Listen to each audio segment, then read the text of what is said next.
በአረበኛ ሱኩን ሲሆኑ ድምጻቸው የሚሰማና የማይሰሙ ፊደላት አሉ። እንዴት? እስኪ በእነዚህ በሁለቱ ቃላት መካከል ያለውን ልዩነት እንመልከት። አስ አብ አስ አብ።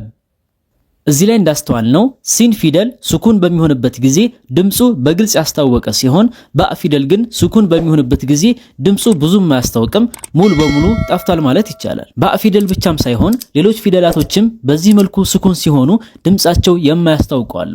ዳል ፊደል አድ አድ፣ ጂም አድ አድ፣ ጣ አጥ አጥ፣ ቃፍ አቅ አቅ። እነዚህ አምስቱ ፊደላት ሱኩን በሚሆንበት ጊዜ ድምጻቸው ሙሉ በሙሉ አያስታውቅም ወይም ደግሞ ሙሉ በሙሉ ይጠፋል። ታዲያ ለምንድነው ድምጻቸው በዚህ መልኩ የሚቀንሰው ወይም የሚጠፋው ከተባለ እነዚህ ፊደላት ሱኩን ሆነው በመናነብባቸው ጊዜ ትንፋሽ ወደ ውጭ ስለማይወጣ ወይም እዛው አፋችን ውስጥ ታፍኖ ስለሚቀር ነው። አብ አድ አድ፣ አጥ አቅ።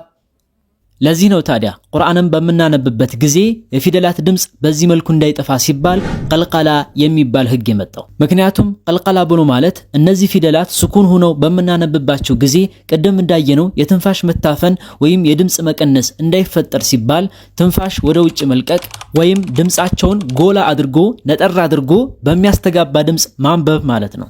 ማለትም አብ ሳይሆን አብ፣ አድ ሳይሆን አድ፣ አድ ሳይሆን አጅ፣ አጥ ሳይሆን አጦ፣ አቅ ሳይሆን አቅ።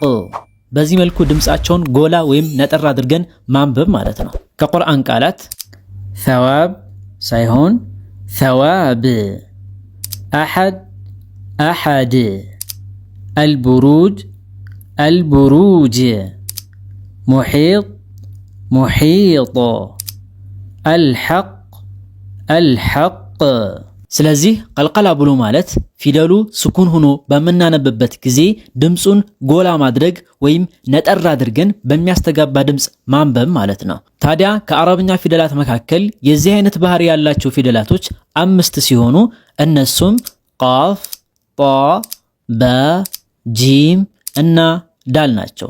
ባጭሩ ቁጥቡ ጀድ ብለን በቀላሉ መያዝ እንችላለን። እነዚህ ፊደላት ታዲያ የቃል መካከል ላይ የሚሆን የቃል መጨረሻ ላይ ሱኩን ሆኖ በምናገኛቸው ጊዜ ቀልቀላ አድርገን ወይም ድምጻቸውን ጎላ አድርገን እናነባቸዋለን ማለት ነው። እዚህ ላይ ሱኩን ሲባል ታዲያ ሁለቱንም የሱኩን አይነቶችን ያካትታል። ማለትም አንደኛ ትክክለኛ ሱኩን ሲኖረው ማለት ሲሆን ይቺ የሱኩን ምልክት ከላዩ ላይ ተቀምጣ በምናገኝበት ጊዜ ማለት ነው። ለምሳሌ ለም የሊድ ወለም ዩለድ፣ ሐብሉም ሚን መሰድ፣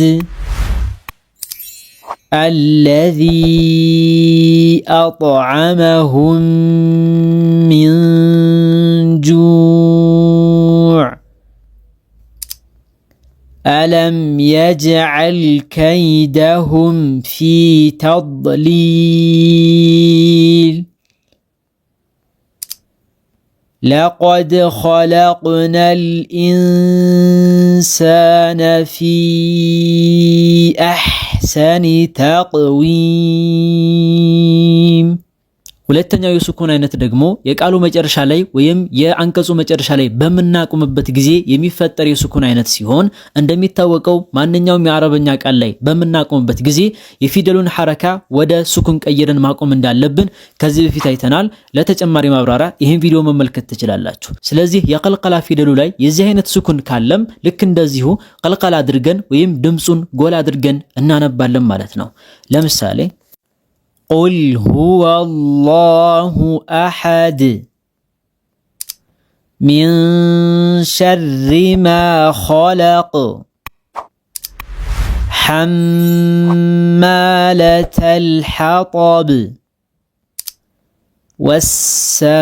ወሰማኢ ዛቲል ቡሩጅ ወላሁ ሚን ወራኢሂም ወራኢሂም ሙሒጥ።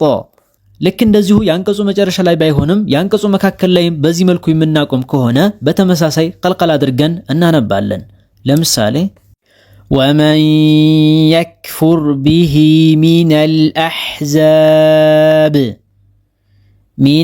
አሕዛብ ፈናሩ መውዒዱህ። እዚህ ላይ እንዳስተዋል ነው ባእ ፊደል ላይ በምናቆምበት ጊዜ ቀልቀል አድርገን እናቆማለን። በምንቀጥልበት ጊዜ ግን ወደ ሐረካ ስለሚቀየር ሱኩን ስለማይሆን ቀልቀላውን አንጠቀምም። ሌላ ምሳሌ ኩለማ ኡልቂየ ፊሃ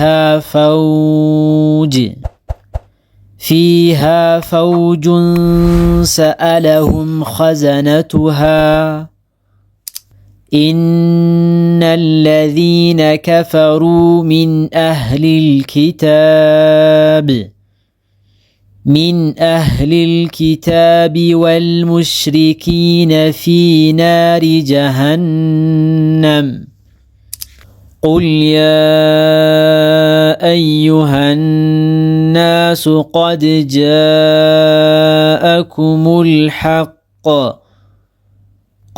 جاءكم الحق من ربكم። ስለዚህ ፊደሉ ላይ ያለው ስኩን ትክክለኛ ስኩን የሚሆን በመናቆምበት ጊዜ የሚፈጠር ስኩን ብቻ የቀልቀላ ፊደል እስከሆነ ድረስ ቀልቀላ አድርገን እናነባዋለን ማለት ነው።